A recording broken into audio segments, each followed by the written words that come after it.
Hi viewers, இன்னைக்கு evening vlog தான் வந்து பார்க்க போறோம். 5:30 இருந்து ஒரு 6 o'clock உள்ளவே வந்து விளக்கெல்லாம் ஏத்தி பூஜை எல்லாம் முடிச்சாச்சு.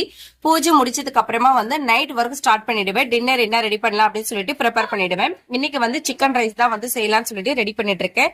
சிக்கன் ரைஸ் செய்யறதுக்காக வந்து சிக்கன் 65 வந்து மசாலா எல்லாம் ஆட் பண்ணிட்டு இருக்கேன். தயிர், இஞ்சி பூண்டு பேஸ்ட், பெப்பர், மிளகாய் தூள் எல்லாம் கலந்து விட்டு ஒரு 15 நிமிஷம் போல அப்படியே வச்சிடலாம். மீதி இருக்கிற சிக்கனை வந்து கிரேவி செய்யலாம் அப்படின்னு சொல்லிட்டு தாளிச்சு விட்டாச்சு. ஒரே ஒரு சின்ன சைஸ் தக்காளி பழம் தான் வந்து சேர்த்திருக்கேன். இன்னைக்கு கிரேவி மாதிரி செய்யல, கொஞ்சம் ட்ரையா செய்யறேன்.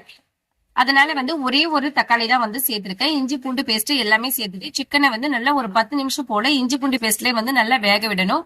அப்பதான் வந்து டேஸ்ட் வைஸ் வந்து ரொம்ப சூப்பரா இருக்கும். இப்ப வந்து எக் ரைஸ்க்கு சிக்கன் ரைஸ்க்கு தேவையான எல்லா ஸ்பைசஸுமே வந்து கட் பண்ணி வச்சுட்டு இருக்கேன்.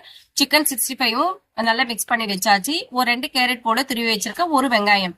இப்போ ஸ்பைசஸ் எல்லாம் ஆட் பண்ணிடலாம். 1 டேபிள் ஸ்பூன் போல மிளகாய் தூள், 1 டேபிள் ஸ்பூன் வந்து பிரியாணி மசாலா சேர்த்திருக்கேன். நான் வீட்லயே அரைச்சு ப்ரிப்பேர் பண்ண மசாலா தான்.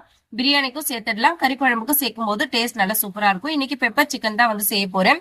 அதனால பெப்பர் வந்து கொஞ்சம் அதிகமா சேர்த்திருக்கேன். சேர்த்து விட்டு நல்லா மிக்ஸ் பண்ணி விட்டுடலாம். கொஞ்சமா தண்ணி சேர்த்துக்கலாம். 1 டம்ளர் அளவு தண்ணி ஆட் பண்ணி 2 விசில் போல விட்டு எடுத்துக்கலாம்.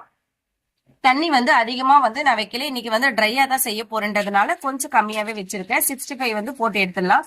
சிக்கன் ரைஸ்க்கு வந்து பீசஸ் வந்து சின்ன சின்ன பீசஸ் தான் போடணும். ஆனா சின்ன சின்ன பீஸா வந்து போட்டு எடுத்துக்கு டைம் எடுக்கும்.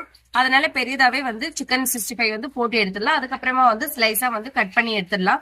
சிக்கன் 65 போடுறதுக்கே ஒரு 10ல இருந்து 15 நிமிஷம் போல ஆச்சு. இப்ப வந்து நெக்ஸ்ட் வந்து எக் ரைஸ் வந்து தாளிச்சு விட்டுடலாம். அதுக்கு முன்னாடி கிரேவி வந்து ரெடி ஆயிடுச்சான்னு பாத்துடலாம். கொஞ்சமா தண்ணி இருக்கு. இந்த தண்ணி வந்து நல்லா ட்ரை ஆகணும். ஒரு 10 நிமிஷம் போல ஹை ஃபிளேம்ல வச்சு கொதிக்க வச்சு எடுத்துடலாம்.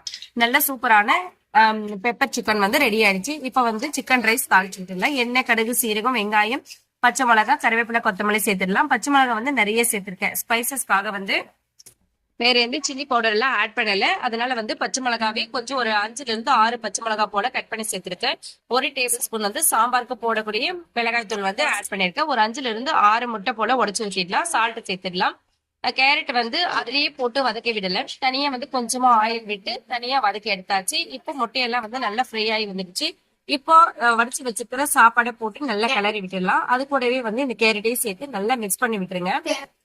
நல்லா மிக்ஸ் பண்ணி விடும்போது அடுப்பு வந்து ஒரு லோ ஃபிளேம்ல வச்சு மிக்ஸ் பண்ணி விடுங்க. ஃபைனலா வந்து சோயா சாஸ் வந்து ஒரு 4 டேபிள் ஸ்பூன் வந்து ஊத்திடலாம். ஊற்றிட்டு நல்லா மிக்ஸ் பண்ணி விட்டுருங்க. அடுப்பு வந்து இப்பயும் வந்து ஒரு மீடியம் ஃபிளேம்ல வச்சிருங்க. இப்போ வந்து சிக்கன் பீஸை வந்து கட் பண்ணி எடுத்துட்டோம். அந்த சிக்கன் பீஸ் எல்லாமே வந்து போட்டு நல்லா மிக்ஸ் பண்ணி விட்டுருங்க. ஒரு 10 நிமிஷம் போல நல்லா கலந்து விடுங்க. ஃபைனலா கொத்தமல்லி தூவிட்டோம்னா சிக்கன் ரைஸ் வந்து ரெடி ஆயிடும். சிக்கன் போடாம எக்கோட ஸ்டாப் பண்ணிட்டீங்களா எக் ரைஸ், சிக்கன் போட்ட சிக்கன் ரைஸ். இன்னைக்கு எங்களோட நைட் என்ன சிக்கன் ரைஸும் பெப்பர் கிரேவி தாங்க. எப்படி இருக்குன்னு சொல்லிட்டு கமெண்ட் பண்ணுங்க. தேங்க்யூ.